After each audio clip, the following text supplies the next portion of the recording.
Bonjour, je voudrais vous proposer quelques réflexions sur le texte des Actes des Apôtres que la liturgie nous propose aujourd'hui. Je vous lis ce texte. Là-dessus, quelqu'un vint leur annoncer: « Les hommes que vous avez mis en prison, voilà qui se tiennent dans le temple et enseignent le peuple. » Alors le commandant partit avec son escorte pour les ramener, mais sans violence, parce qu'ils avaient peur d'être lapidés par le peuple. Ayant amené les apôtres, ils les présentèrent au Conseil suprême, et le grand prêtre les interrogea. « Nous vous avions formellement interdit d'enseigner au nom de celui-là, et voilà que vous remplissez Jérusalem de votre enseignement. Vous voulez donc faire retomber sur nous le sang de cet homme ?» En réponse, Pierre et les apôtres déclarèrent: « Il faut obéir à Dieu plutôt qu'aux hommes. Le Dieu de nos pères a ressuscité Jésus que vous aviez exécuté en le suspendant au bois du supplice. C'est lui que Dieu, par sa main droite, a élevé, en faisant de lui le prince et le sauveur, pour accorder à Israël la conversion et le pardon des péchés. Quant à nous, nous sommes les témoins de tout cela avec l'Esprit Saint que Dieu a donné à ceux qui lui obéissent. » Ceux qui les avaient entendus étaient exaspérés et projetaient de les supprimer. C'est la troisième fois que Pierre et les apôtres sont arrêtés et comparaissent devant le grand prêtre de Jérusalem parce qu'ils n'ont pas respecté ce silence qu'il leur avait demandé. Pierre et les apôtres leur font, avec le Saint rempli de l'Esprit Saint, avec une assurance extraordinaire, cette très belle réponse. Il faut obéir à Dieu plutôt qu'aux hommes.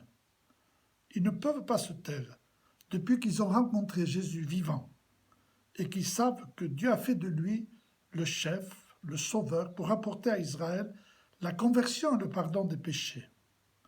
Au fond, ils font comprendre à leurs accusateurs trop sûrs d'eux-mêmes et qui ne veulent pas se remettre en question que celui qu'ils ont exécuté est ce Messie que tous les Juifs attendent.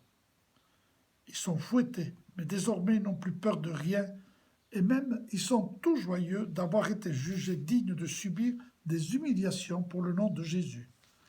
Ils se sont peut-être souvenus à ce moment-là de cette parole de Jésus: « Heureux êtes-vous lorsqu'on vous insulte et que l'on vous persécute et que l'on dit faussement contre vous toutes sortes de mal à cause de moi. Soyez dans la joie et l'allégresse, car votre récompense est grande dans les cieux. » Dans beaucoup de pays, que de chrétiens et de prêtres sont tués à cause de l'Évangile. Aujourd'hui, au moins en Occident, nous ne risquons pas la prison ou la mort à cause de notre foi. Mais nous avons d'autres défis à relever: l'individualisme, l'indifférence, le pessimisme, le matérialisme, le découragement devant les échecs, et j'en passe. C'est peut-être le moment de relire ces paroles de Madeleine Delbrel, qui a pendant plusieurs années témoigné du Christ en milieu communiste à Ivry. Une fois, dit-elle, que nous avons connu la parole de Dieu, nous n'avons pas le droit de ne pas la recevoir. Une fois que nous l'avons reçue, nous n'avons pas le droit de ne pas la laisser s'incarner en nous. Une fois qu'elle s'est incarnée en nous, nous n'avons pas le droit de la garder pour nous. Nous appartenons dès lors à ceux qui l'attendent. Pour prendre la parole de Dieu au sérieux, il faut en nous toute la force du Saint-Esprit. Le pape François, dans son exhortation à la joie de l'Évangile, nous invite à devenir ces personnes amphores pour donner à boire à tous ceux qui ont soif de Dieu, souvent sans le savoir. Parfois, dit-il, l'amphore se transforme en une lourde croix, mais c'est justement sur la croix que le Seigneur transpercé s'est donné à nous comme source d'eau vive. Ne nous laissons pas voler l'espérance, ne nous laissons pas voler l'enthousiasme missionnaire, ne nous laissons pas voler la joie de l'Évangile. À demain.